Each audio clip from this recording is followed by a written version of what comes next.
अच्छा, ये जो किला जयगढ़ है, ये उन्हीं मानसिंह का है जो जोधाबाई मतलब अकबर के साथ शादी हुई थी? यही बड़ी समस्या है। हर आदमी हमारे इतिहास में कहीं भी लिखा हुआ नहीं है, लेकिन ये एक serial Jodha Akbar serial picture बना के हमारे हिंदू संस्कृति को, हिंदुओं का, सनातनी लोगों का, इन वीर योद्धाओं को सर झुकाने के लिए इनको एक पॉइंट मिल गया, झूठा पॉइंट बना लिया। कोई इतिहास में कहीं लिखा हुआ नहीं है।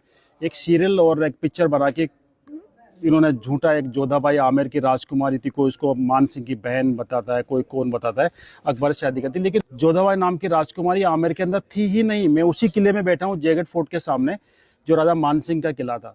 और राजा मान सिंह 400 साल बाद अपने हिंदुस्तान की हर बहन बेटियों को, जो अफगानियों ने उठा के ले गए थे यहाँ पे, और 400 साल तक उनको लूटा था, उनकी असमत लूटी थी, उसका बदला लेने के लिए 400 साल बाद अफगानिस्तान जाके वहाँ पे भयंकर गदर मचा सकता है और वहां पे इतना खौफ पैदा कर सकता है कि आज भी वहां पे बच्चा भी रोता है, कहते हैं चुप हो जा, नहीं मान सिंह आ जाएगा। कहावत है, मात सुनावे बाल का मान सिंह रणगात, भूलो नहीं काबुल आज भी वो खांडो वो हाथ। माता आज भी अपने बच्चों को मान सिंह रणगाथा के बारे में सुनाता है कि काबुल आज भी वो मान सिंह का हाथ खाना नहीं भूला है। वो मान सिंह क्या अपनी बहन किसी अकबर को या मुस्लिम को दे सकता है? अफगानिस्तान लूटने के बाद उस आदमी ने अपनी लाइफ के अंदर 7,000 मंदिर बना दिए थे मुगलों के टाइम में, जब मंदिर का नाम लेना भी गुनाह था। आज भारत सरकार को 80 साल बाद भी एक मंदिर बनाने में 80 साल लगे, आज़ादी के बाद एक मंदिर, राम मंदिर बनाने में। उस आदमी ने मुगलों के टाइम में, अकबर के टाइम में, जब मंदिर का नाम लेना भी गुनाह था, उस आदमी ने 7,000 मंदिर बना दिए थे।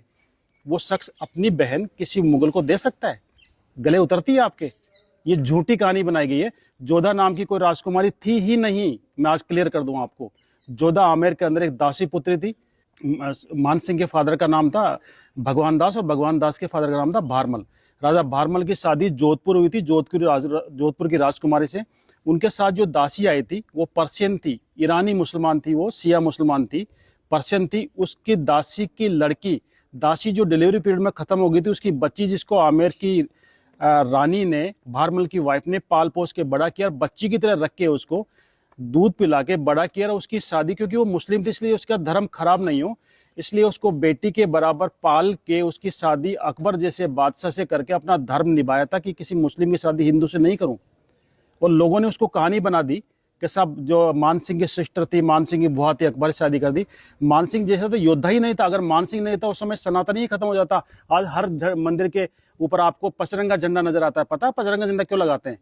अफगानिस्तान के 5 कबीलों को जो हराया था, 5 टुकड़ों में डिवाइड था अफगानिस्तान, काबुल, कंधार, बलख, गजनी और तजाक। खूंखार कबीले थे। दुनिया की कोई सेना वहां पे गई लेकिन जिंदा वापस नहीं आई थी। उस अफगानिस्तान को मान सिंह ने एक युद्ध में पूरे कंट्री को परास्त कर दिया था। 5 के झंडे छीने, उनको 5 के मिलाए, उस विजय की याद में अपना पचरंगा झंडा रखा था। उससे पहले अफगानियों ने यह हालत कर दी थी हिंदुस्तान की। हरिद्वार जाते, हरिद्वार में जितने भी पंडित थे सारे पंडितों को मार दिया था, सारे पूजा वहां पे बंद हो गई थी।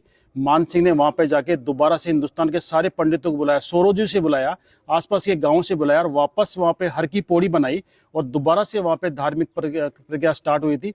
हिंदुस्तान के हर कोने से पंडित गए थे। राजा मान सिंह को धर्म रक्षक माना था और उनके पचरंगे झंडे को मिला के, 5 कलर को मिला के आगे से तीखा करके उसको धर्म ध्वजा का रूप दिया था। आज हर मंदिर के ऊपर 5 कलर का झंडा क्यों मिलता है?